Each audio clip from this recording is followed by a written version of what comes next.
Hello, everyone. Welcome to Escaping the Chains podcast. I am your host, John Humphreys. We are so happy to have you with us today. First off, we would like to thank some of the people that have helped us be here today. Los Amores, they are at the Boston Hill Center. Go in there and try the steak anything. It's my favorite spot. I'm in there too much, probably.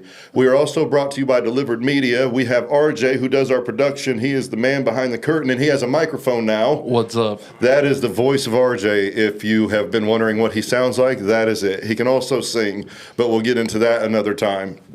It's been a little while, so we're excited to be back with you. We've been doing some work in the studio and making some adjustments and getting some scheduling stuff done. So we are going to be back to you on a regular basis, and we have some exciting news coming up. We are not going to say it yet, but we're going to be doing some different stuff in different places. So today we have with us our friend, Jamie Blevins. How are you doing today? I'm doing good, thank you. I have known Jamie for a long time, and we've been working on getting her in here for a little while, but she's very busy. So, Jamie, why don't you tell us a little bit about yourself? Okay. So my name is Jamie Blevins. I guess you could say I'm a person who loves Jesus, who knows she's loved by Jesus, and a person in long-term recovery from substance use. So, How long? April 15th will be 7 years. That's what I'm talking about, 7 years.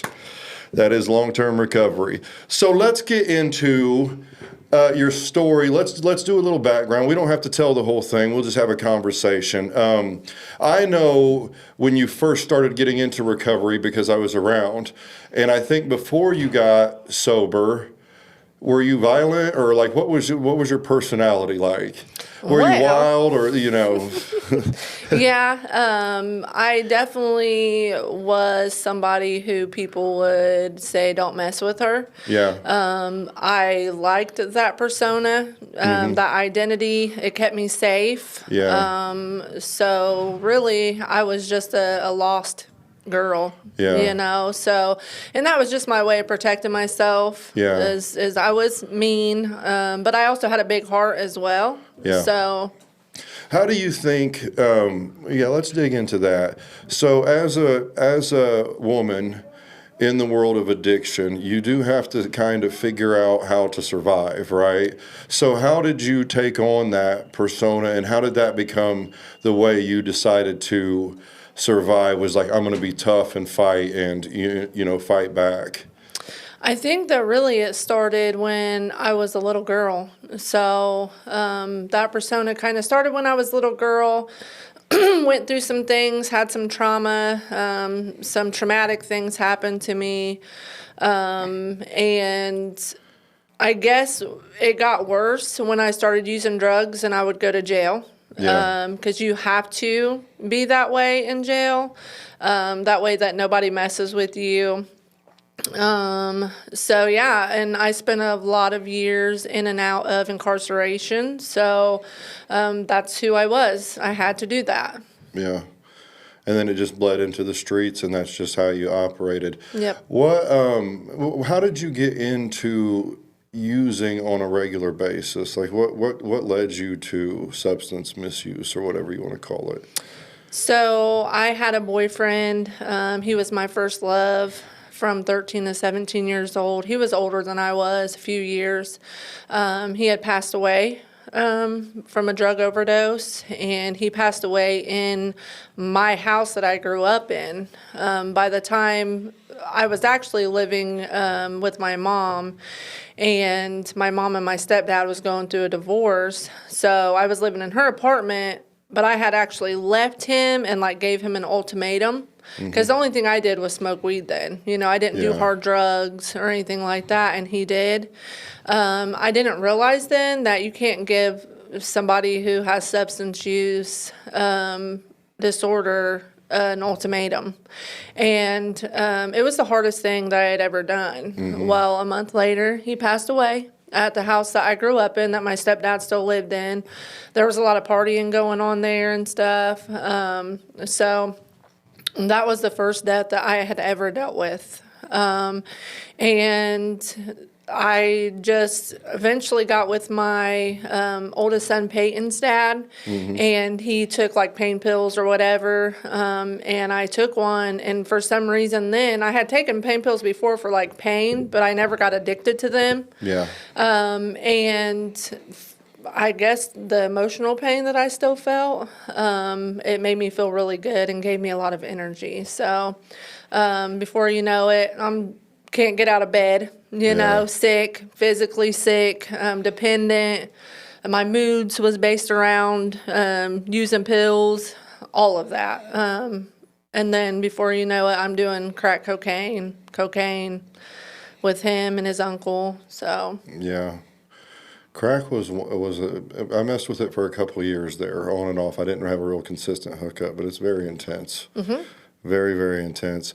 And I think, like, if you're listening, that's the thing a lot of times, like, you know, we get into, is it a disease, a substance use, or addiction, a disease, or a choice? And not to get into all of that, but sometimes it's like, you know what I mean?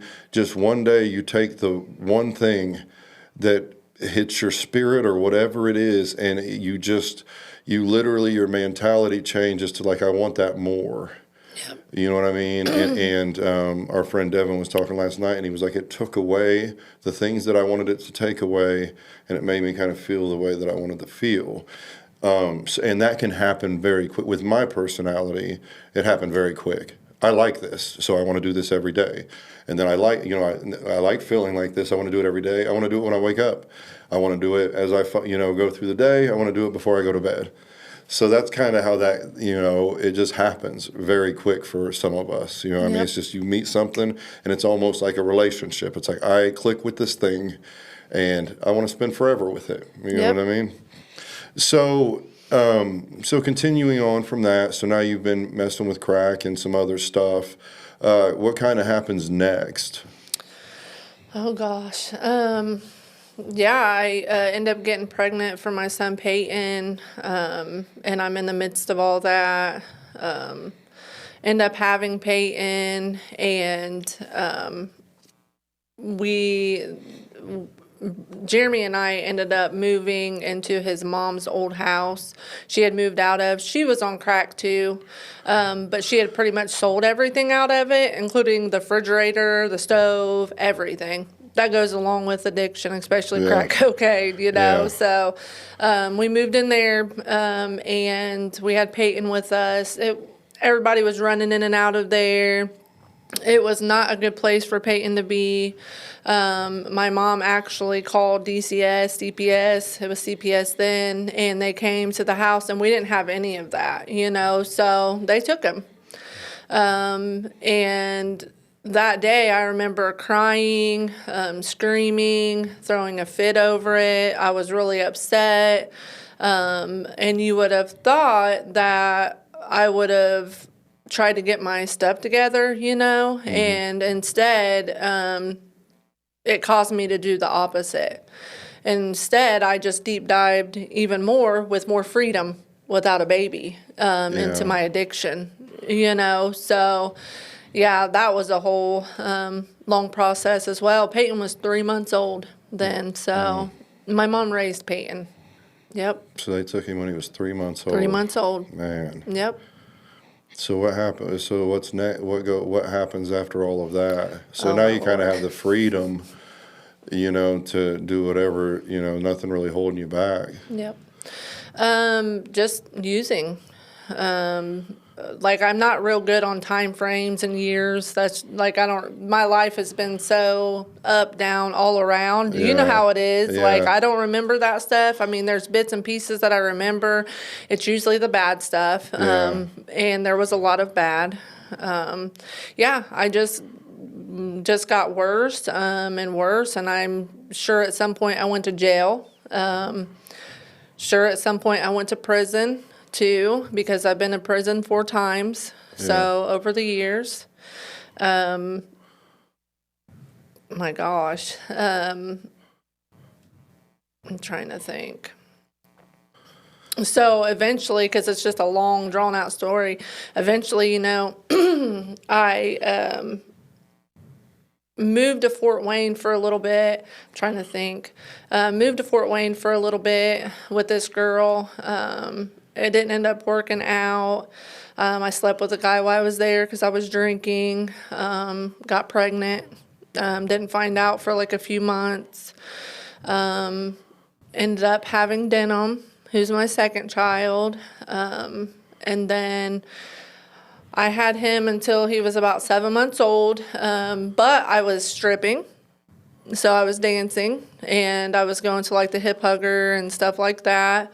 I got this little apartment that this girl had helped me get above her dad's house. They had an apartment for rent, and she knew I was kind of like struggling and needed my own place. I was staying with somebody, me and Denham were, and her name's Kelly, and so Kelly, at that time, couldn't have children. She thought she couldn't have children. And listen, I was so irresponsible, so selfish, self-centered. Like I was going and dancing, taking pain pills then. I don't think I was really using crack cocaine at that time. Yeah. And I let Kelly basically keep him, at her apartment and stuff. And like I'd go and visit him from time to time. And she eventually called CPS too. So I called my Aunt Sherry and my Uncle Pete. My Aunt Sherry had actually just moved to Mississippi for my Uncle Pete's job. And they came and I basically signed custody to them, and he was 7 months old then. They raised him, and they've raised him up until now. He has lived in Mississippi all of these years. Good kid, and he's my twin. In fact, he looks just like me. I'm pretty sure he acts like me too. So he's just a really good kid. I'm so grateful and blessed. He was blessed because of the person that I was then and the control that drugs and the criminal and fast lifestyle had on me, and the choices that I was making. Like, I believe that God, He allowed that to happen for Denham because he too has been just raised so well and loved and, yeah, so. Do you think, so here's a question maybe people listening might have. Was it the addiction to the lifestyle or the pills and getting high? Like explain to me, like, you get what I'm saying? Because we talk to people sometimes, and sometimes it's the lifestyle. Some people who drink, it's more of the lifestyle, getting ready, going out, doing the things, as much as it is the drinking. So do you feel like you were addicted to that lifestyle as much? Like, what was it that was pulling you? Like, from the fact of, like, you have a child, but you're like, this is where I want to be. Whether it's getting high or it's this lifestyle, what do you think the pull was? And why did it have a grip on you, and how did it have a grip on you? That's a good question. Thank you. You're welcome. Yeah, most definitely.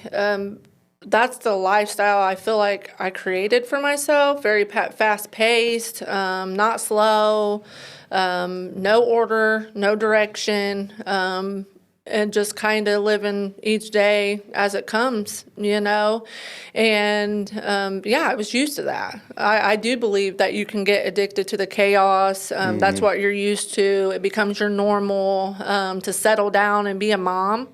Like, I was not in that headspace, whatsoever, yet I was still having sex, and still doing those things.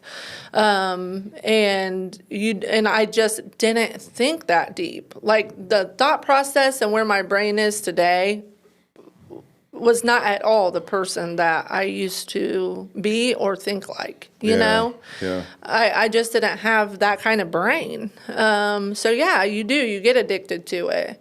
You get addicted to it just like you do drugs. It becomes your normal. Yeah. That was my normal. I think that that's one of the things I think the challenge is when you start to disciple people that are coming out of like these lifestyle, that lifestyle and addiction. It's different for everybody, so not just this specific, but we get comfortable with the torment and the chaos, and it's hard for people on the outside. You may say, why do you want to live this way? Like, why can't you have regular, even after you get sober, even after you get saved, why can't you like be in a normal relationship without creating some kind of problems? But it's been what we're comfortable doing. Like, so chaos was comfortable. Being hurt was comfortable.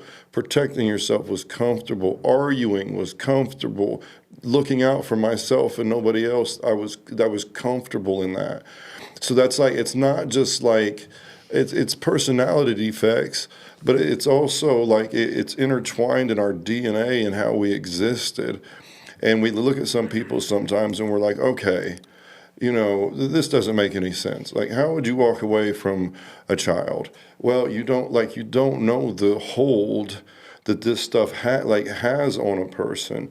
And even like with me, after I got, saved and sober, and I'm out telling people about Jesus, but there's still pieces of me that are like, things are going too good. I've got to throw some gas on it. I've got to light a match, because that, at least I know things are falling apart, and I can be comfortable in things falling apart. I am not comfortable. I am a lot more now, but I had such a hard time being comfortable with everything being okay.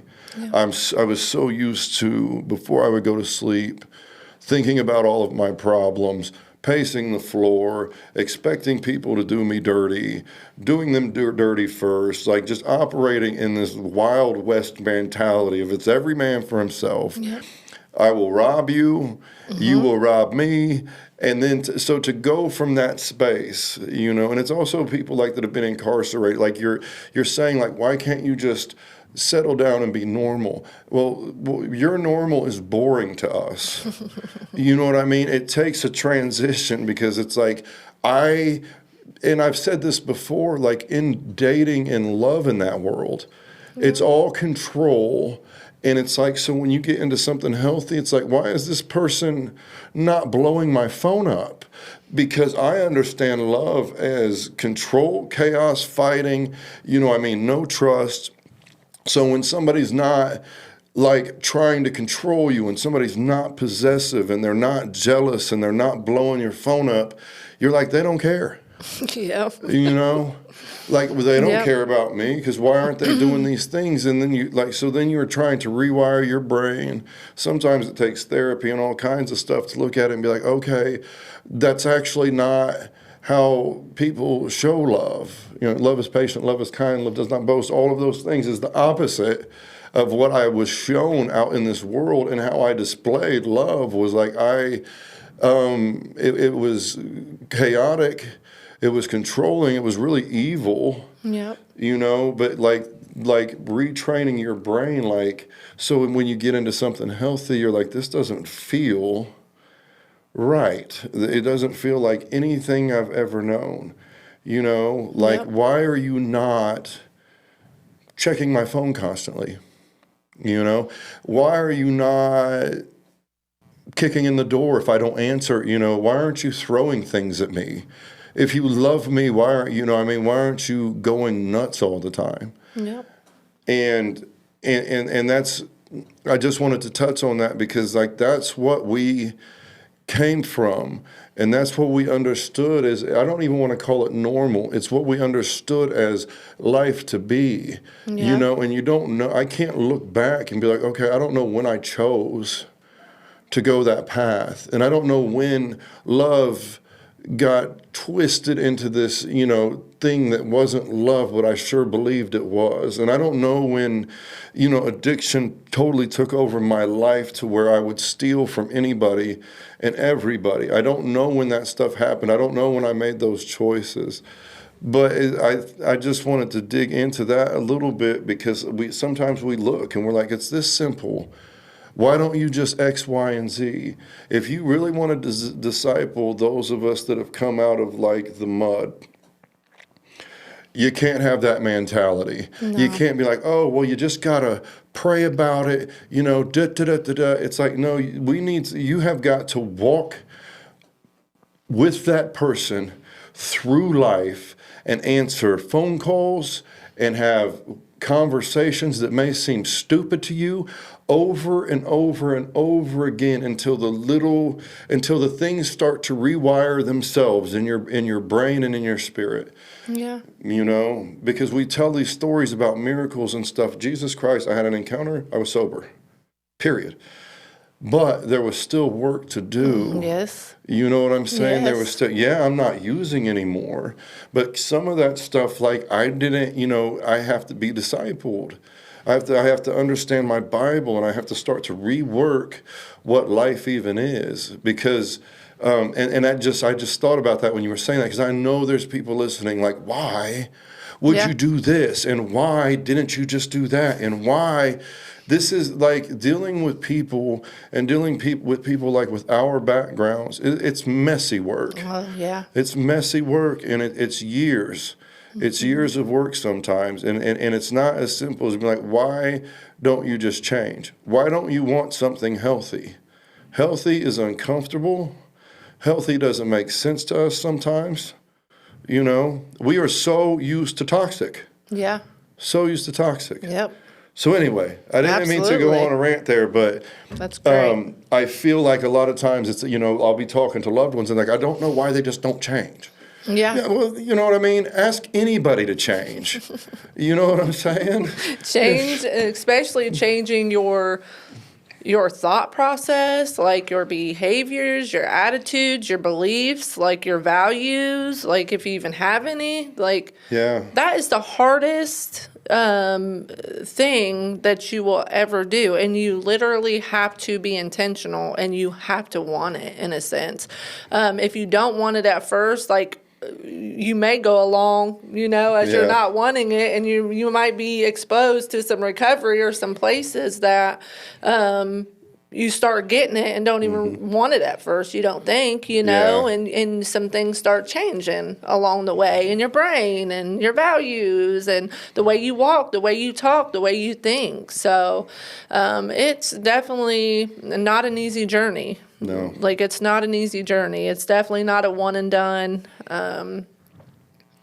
Like, you have to, saying those things about my leaving my kids and my irresponsibility and my drug addiction and a fast lifestyle, I had to face myself head on. And that's not easy. No, it's not. When you're the problem, it's easy when other people are the problem. Yes, it is. It's be like, oh, they're the problem. When you're the problem in your life, Yep. when you're looking in the mirror, like it's you. Yeah. You know what I mean? That's a ton of crap to eat. You know what I mean? So with all of that, let's fast forward a little bit. Explain to me, when did your heart start to change a little bit? Or like, maybe it wasn't your heart, but when did your actions and your mind start to change a little bit to be like, okay, maybe I don't want to live this way anymore? Okay. So, I actually was arrested for a probation violation, and my probation officer was Carla Smith. And I remember I would have probation meetings with her when I was somewhat doing okay. I just wasn't using, and I remember her telling me, like, you have so much potential and you just don't see it. And I didn't. And I didn't believe it. I didn't really even know what that was, at the time. So I ended up starting to use. I was in a relationship with somebody. It was very abusive on both ends, both of us, like you said. Those chaotic relationships, that's love. I was using. We were actually living in his car. And I got arrested. I won't get into the whole big details of it, but that day I didn't realize that I was going to be the beginning of the rest of my life. So it was going to be some changes coming forth, some hard stuff to walk through. I had no idea. And when I went for sentencing, Carla wanted me to do the purposeful incarceration in prison. I begged her right in front of the judge and everybody, please give me another chance. And she said, nope. She said, I am giving you a chance. She said, I see way too much potential in you, and I want to see you go to this program. And I remember being incarcerated, and we'd be making fun of people in that program, so. You want to explain a little bit of what that is, purposeful incarceration, because we hear it a lot, but for the people listening, you want to explain what that means. Yeah. So it was actually in Madison County, it was GRIP program.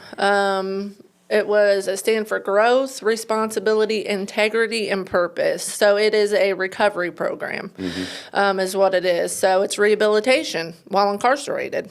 We were away from open population. There was about 170 women in there. And all you do all day long is meetings, healing, more meetings, more healing. You just work on yourself. You literally do nothing but work on yourself and connect with other people. Something I had never experienced before. So, yep. So you got sentenced to do I got purposeful sentenced. incarceration. Yep. And like I said, I remember we used to make fun of people because they'd have to walk like in a line and not talk to anybody in open population. And we'd be up on the balconies, making fun of them and stuff. And I'm like, no, I got to go to this program. So here I am. And when I get there, finally, I'm just fast forwarding a lot of stuff. But when I get there, this last incarceration for me was really hard because I didn't have any money on my books. And I usually always was comfortable when I was incarcerated, and I wasn't this time. And I really had to face a lot of things. I was pretty broken, and I'm a survivor. And so this time, every other time I had laughed, joked, just kind of avoided my feelings and everything, but this time was different for me. And then, in intake, before I got to the program, I was in intake in prison, and I would be in my bunk with my coat covered my head, just bawling and crying and weeping.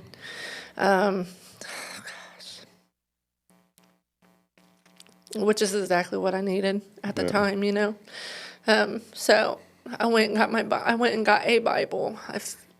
I know I was led to do it then. Didn't know it then. I just needed something to feel better, And I got the Bible out of a law library down there and just started reading it.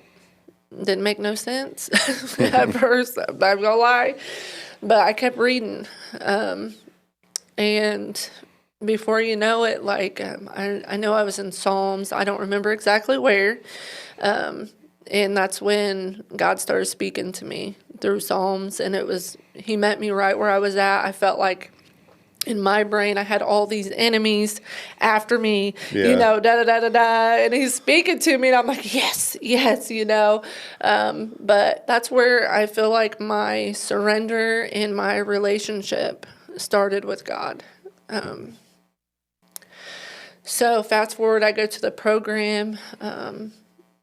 There's a lot of rules, and I was always a person who life on Jamie's terms, never on anybody else's terms, and I was actually starting to live life on other people's terms, following rules. I was meeting people and women in there who were further along than I was. And so I just started digging in. And I took every class that I could, guilt and shame, grief and loss, go to AA meetings, NA meetings. They had a 12-step program that this lady named Julie from the streets would come on Tuesdays, and she was doing a new round, so you'd sign up for it. Only so many people could be in it. And I signed up for it, and I think that when my heart started changing and my thought process and I started walking different was in the process of doing the 12 steps. The 12 steps, because my mindset then was I was the victim and everybody else was to blame. Didn't realize it. I didn't know until I knew, so I had to do a 4-step, which was basically writing down like all my resentment, fears, and then it got to the place where my part was. And in that, I was told that I would have to disregard myself completely. So when I think about a situation that happened that I was angry and resentful about, I would have to disregard myself completely out of that situation, or no, the other person out of that situation, and I had to look at myself and what did I do? And it took me a little bit to do that.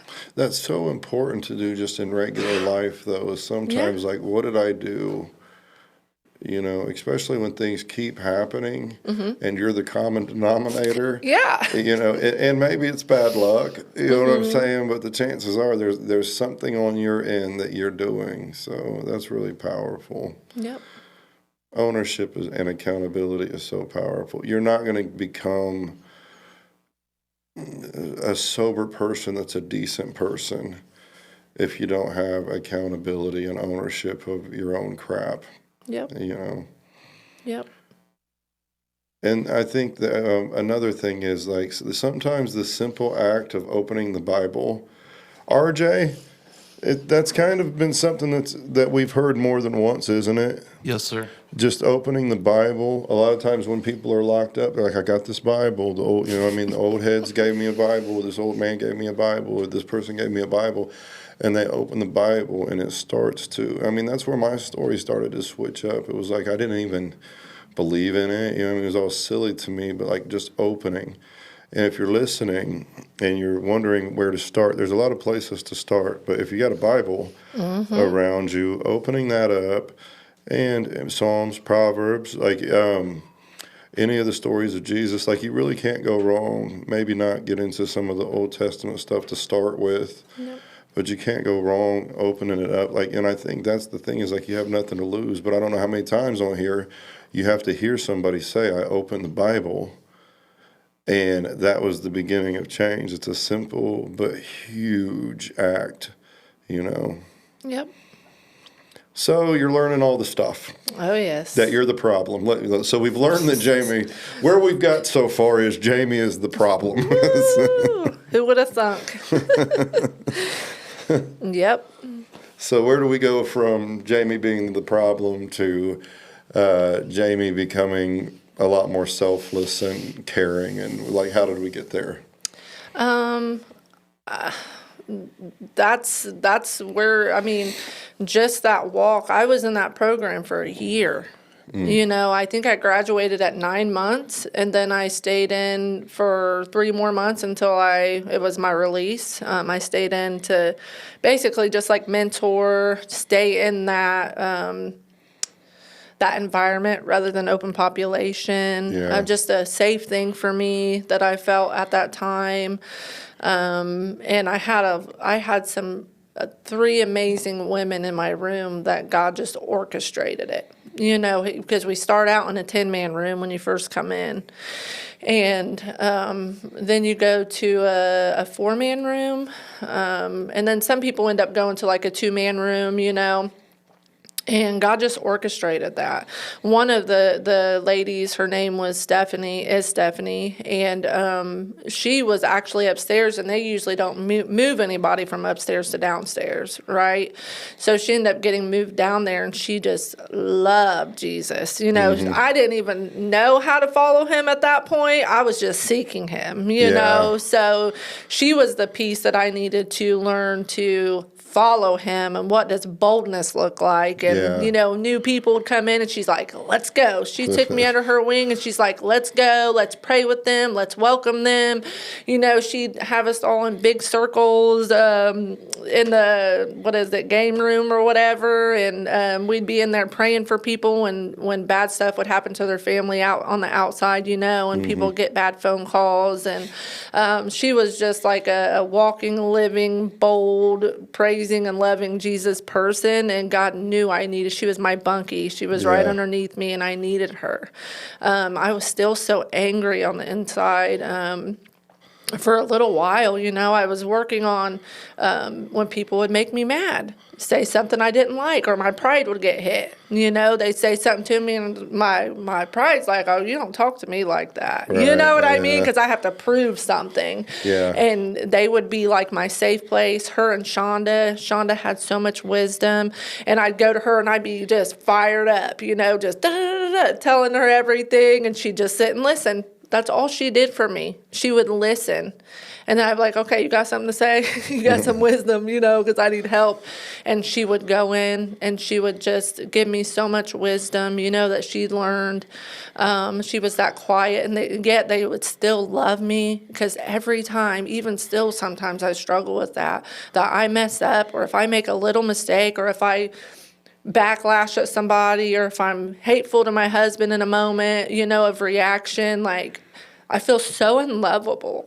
Like people are not going to love me, you know, because I'm less than perfect, or because I made a mistake, or I'm just bad. That shame that tries to come in, you know, we know that's the enemy, but they would still love me and invite me, and they were in prison themselves. Yeah. You know, and we just had this sisterhood. I just learned so much about sisterhood and connection, and it was a beautiful journey there. That's awesome. I was talking to Nathan White. We've talked about it before, but like, especially it seems like when you're locked up, I hear stories all the time about this wise person. We call them spiritual Yodas, you know, and biblical Yodas. Like, it's just this wise person that like you go to, and they have like the you know, the answers to everything. I love it. Yep. So what happens when you get, because we don't want to keep you too long, but like what happens, so you have all of this this love pouring into you and this experience. So what happens when you get out? Like what you know, tell us about the Jamie that's on fire, that's out here now. We want Now? Yes, okay. now. Because, you know, I had a relapse. Yeah. 4 years and 4 months, all that stuff. We'll just move past that. But that was where, I do not want to move past that, because that's very important. I went to treatment. Amanda took me to treatment. Amanda Bolts. Amanda That's Bolts, my our bestie. sister, yes. Yep. She took me to treatment. And there I was so dope sick. So dope sick. And it didn't take me long to get that way. And it didn't last very long. So the whole time I was using, I cried out to God. Yeah. I just want to put that out there. His grace, love, and mercy is everything. Yeah.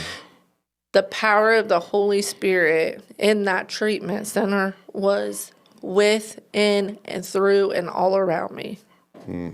All around me. He was my strength and my weakness. I experienced it. His word was just pouring into me as I opened my Bible and read it. It was just highlighted. The Holy Spirit's presence was just with me. I didn't just read the definition. I experienced the love and mercy and forgiveness of God there in my, in my mess that I just created. Brian, of course, I hurt him. We wasn't Brian's married for very long. Yeah. Brian, I love him. But he was there for me, came and picked me up from treatment. I know a lot of us were like, dude, don't go get her. Like, I was one of them. I remember he called. He's like, I'm going to go get her. I was like, dude, do not go get her. Of course, I wasn't prayed up or anything. I was just giving advice as a friend. Like, that's a bad idea, dude. Well, because it was early. Right. Don't go break her out of freaking rehab, dude. But that dude, I think that goes in alignment with, like, the one thing I will say is, like, I gave him, and he wasn't necessarily asking for my advice, but I was giving it. I gave him solid advice, but he had been praying. You get what I'm saying? Yeah. So, like, my advice was like, he was like, yeah, I get what you're saying. He wasn't rude or anything, but it was just like, I don't know if Christians middle finger each other, but I feel like through the phone, he was like, whatever, dude, I'm going. And in that, because like, you're, from a logical standpoint, it's like, dude, that's stupid. You know what I mean? He was like, no, prayed about it, and I'm going, and that's Brian. Yep. I prayed about it, I'm going, God's good with it. Yeah. And I remember, like, for me, like, praying, like, dude, like, if he picks her up too early, you know what I'm saying? Like, the hell that's going to unleash. Because it is, you know what I'm saying? Yeah.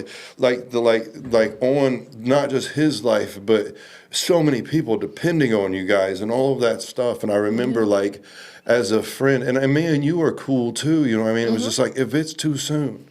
But that's like human fear. Yeah. I wasn't over there praying and fasting about it. I was just like, dude. And he was not listening to me. And he's really good at that too. You know what I mean? If he's made his mind up, he ain't listening. Nope.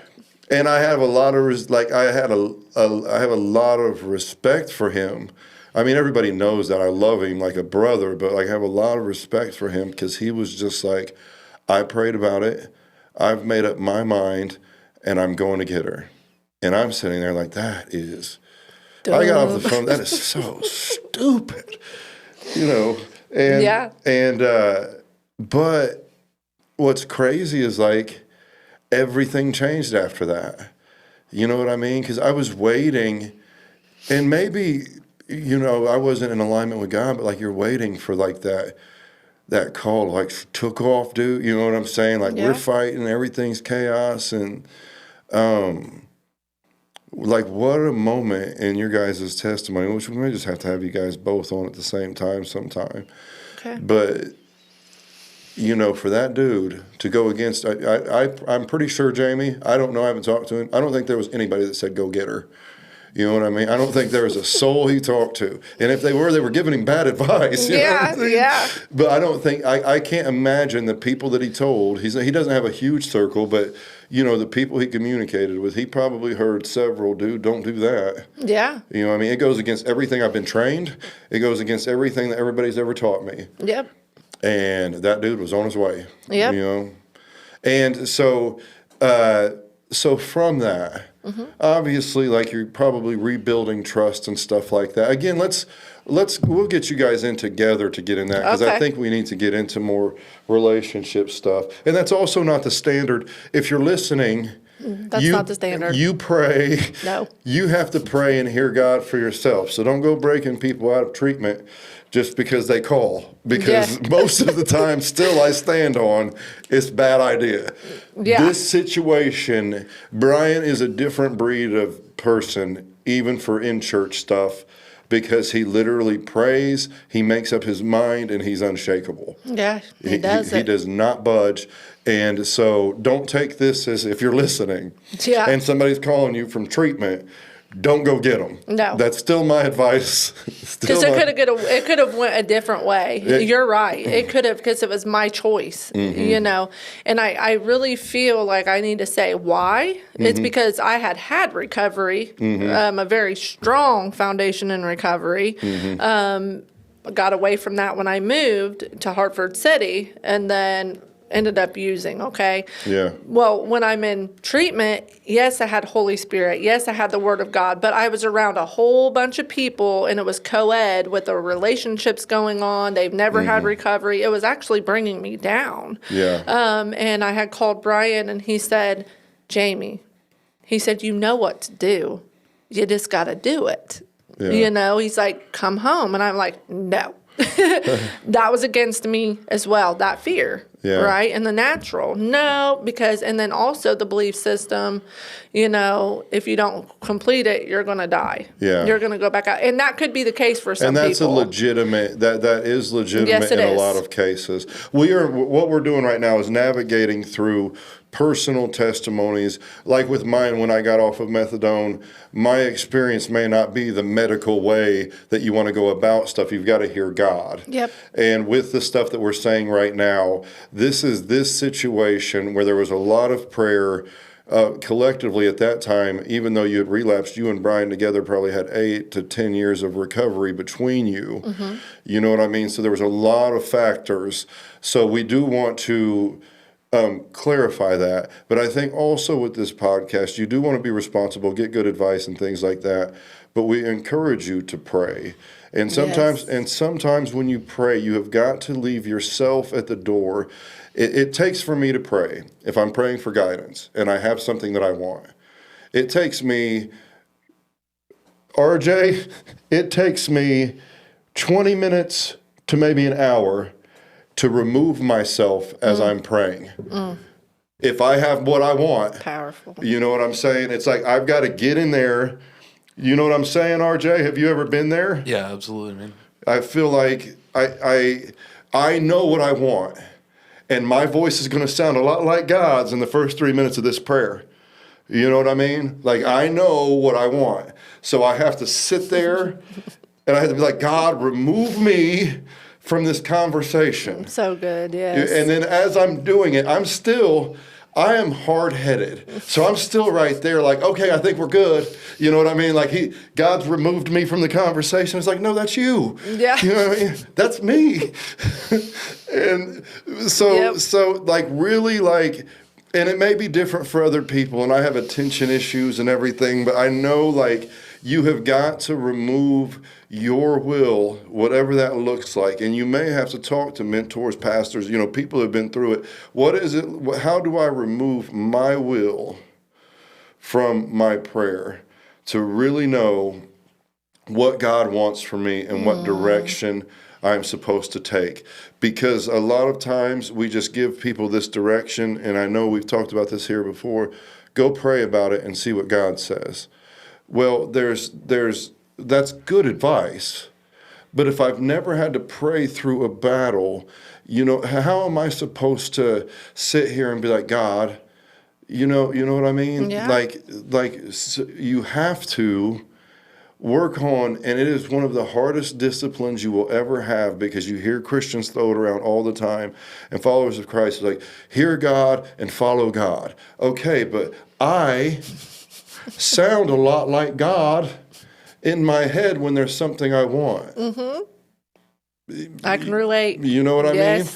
mean? And I'm glad we're having these conversations because I know that there's, and I still deal with this. I have decisions to make. I want to go do this, and I want to go do this, and what about my comfort? And I'll sit there in quiet, and it's like I've learned enough about myself to know that I'm going into this prayer with an agenda. And a lot of followers of Christ won't tell you that, but I go into prayer too many times with my own agenda. You know, like, hey, God, you know, I'm negotiating my case like he can't hear me.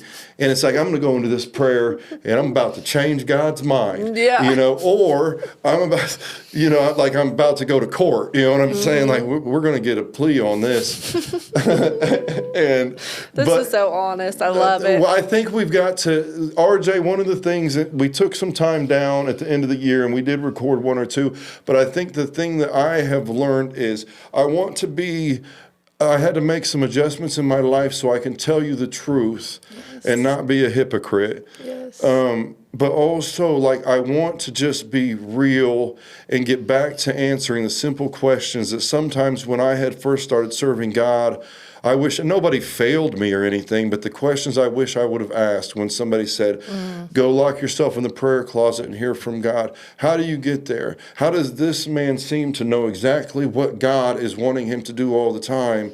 And this man over here is constantly talking to the same God and having these kind of problems.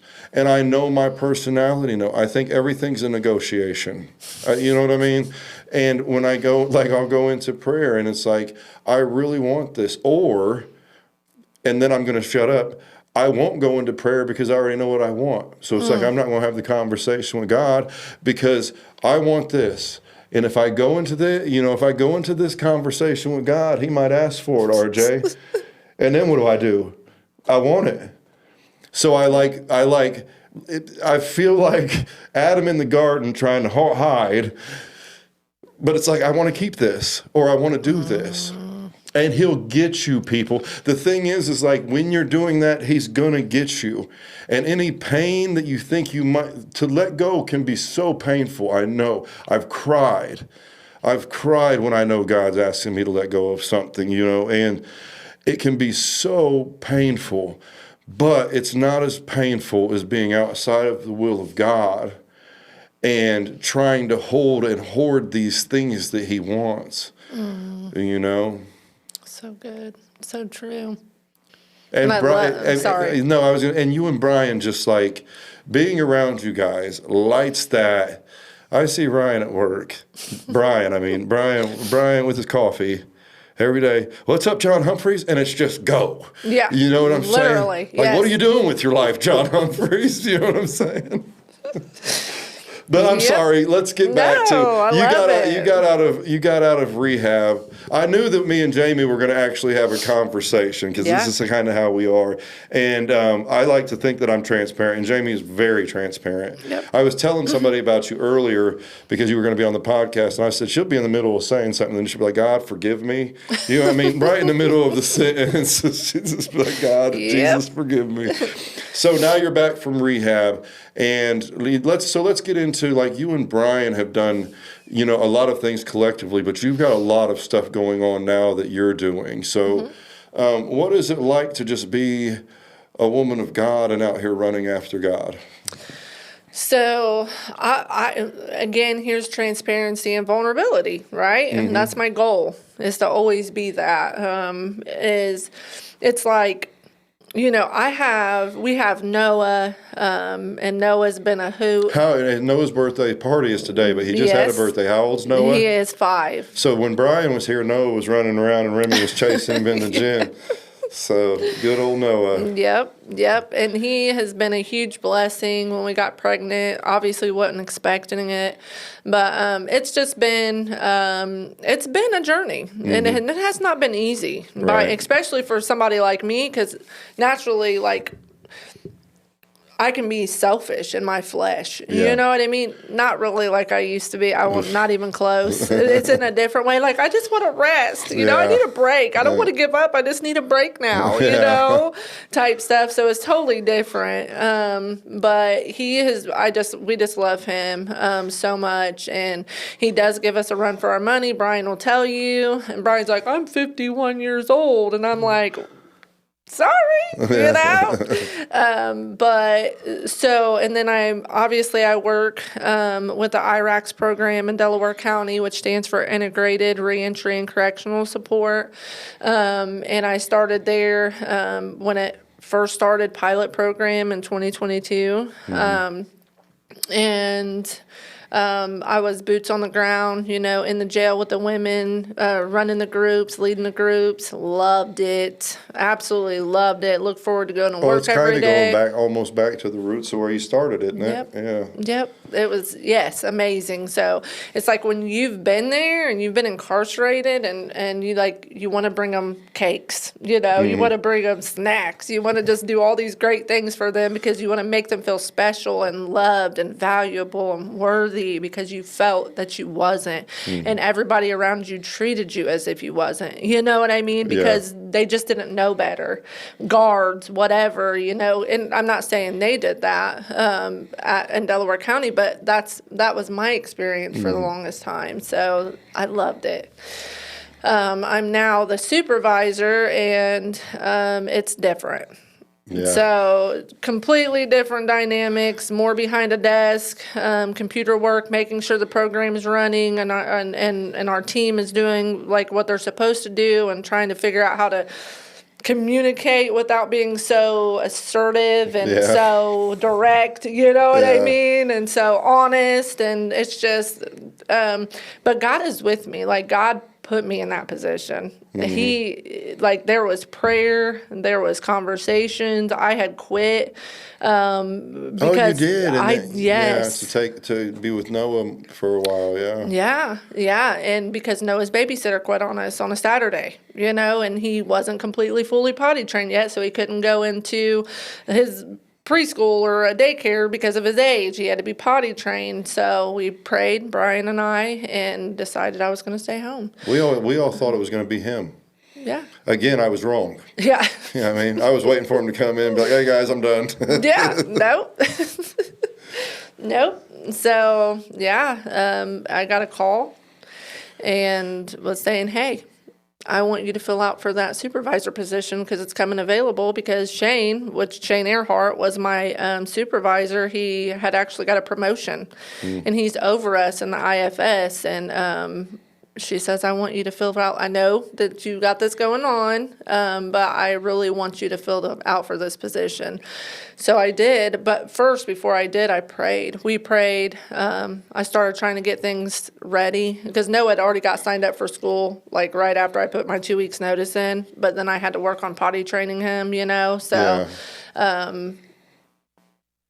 I got it. I got the position, and God is just in the midst of it. It's not always easy. No. By no means.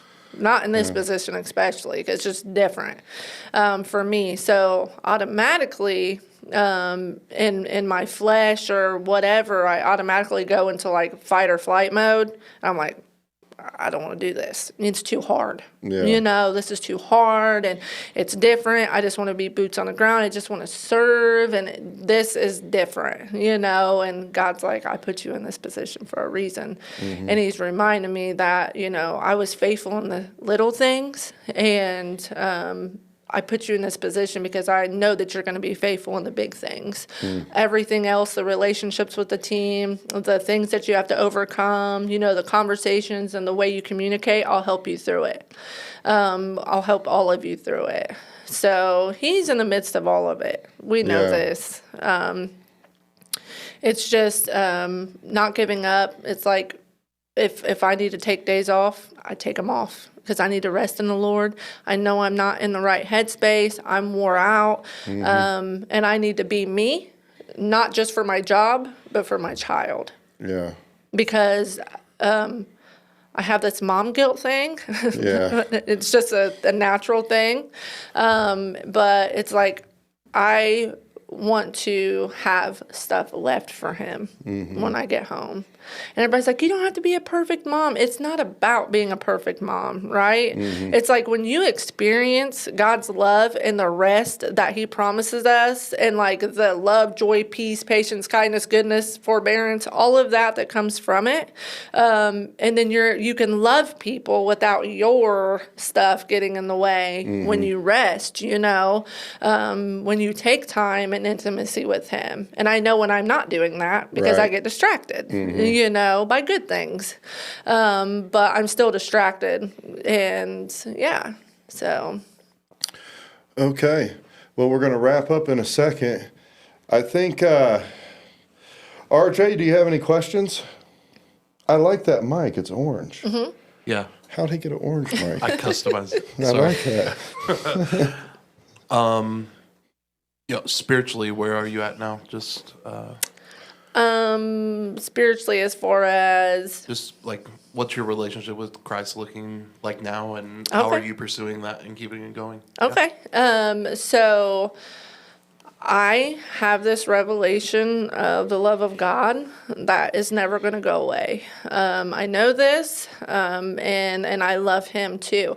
But just like I said a few minutes ago, I allow myself to be distracted. I find myself in seasons, not seasons, I don't let it go seasons, but at times that I'm not sitting and fixing my eyes on him. I'm not sitting in like intimacy because I'm always to the next thing. I'm always busy, mom and supervisor, need to do this, need to do that. And he reminds me.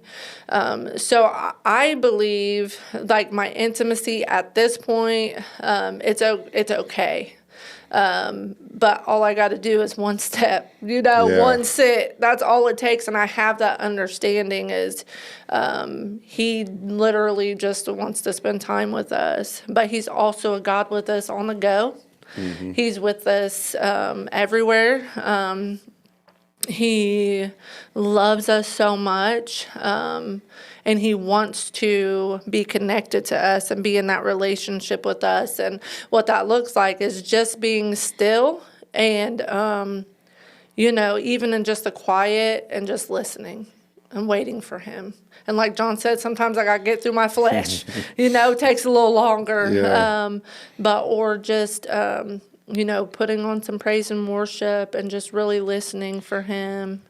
Letting him love on you. But I have this belief and this faith and this understanding of God. Like, I feel like I'm okay, Yeah. Like, I'm loved. Mm-hmm. So I guess that answers your question, RJ.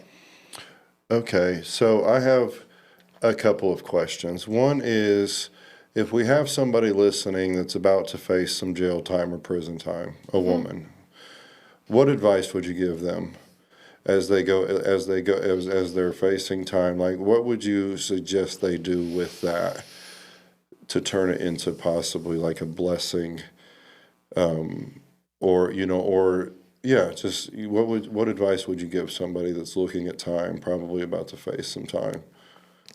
So, take this time when you're in jail. Take this time for yourself and really reflect. Get in the Bible. Get to know who Jesus is, what he did when he walked the earth. Let him speak to you. This time is so valuable. When you get to prison, if there's classes or groups or a program that you can get into, really take the time to focus on you and getting better. Time is of the essence, and every little bit of time that you're intentional on working on yourself would hopefully, if you do that when you get out and you choose to start loving yourself, you'll actually be able to be out for the rest of your life. Like, you don't have to go back there. You don't have to go to jail. You don't have to go back to prison. If you're using, you don't have to detox ever again. You don't have to go through those withdrawals ever again. Life isn't always easy, but you can learn to cope with it by what you do. What you do in prison and what you do in jail is going to determine the rest of your life and the rest of your days. So I would say choose wisely, and I would say really work on yourself. Well, that's good. So, Jamie, thank you for coming in. Mm-hmm. And I was telling Brian this, we'll have some other projects we're working on, but it was, I really enjoyed this. I'm glad you came in. I guess we'll just close with, I don't know, I think we covered everything. You know what I'm saying? Like, that was a lot of good stuff. So, like, if you're listening, we appreciate it. If there is some topics in this that if it hits you and you thought about somebody, send it to them and let them, give them a chance to listen to it and kind of see how they process it. We appreciate everybody that listens. Again, we want to thank Los Amores for just being a sport. They've been supportive from the jump. They're amazing people over there. Delivered Media, go check him out. That's who does all our production. RJ with the orange mic is in the building. Oh, yeah. We appreciate him so much. We appreciate you all so much. And if you're struggling, one of the things I would suggest you do at this moment, one of the things you can absolutely do is open your Bible and see what it has to say. I am John Humphreys. This was Jamie Blevins. We are so grateful that we get to keep coming back to you, and this is Escaping the Chains podcast. We are never going to carry those chains again. Thank you.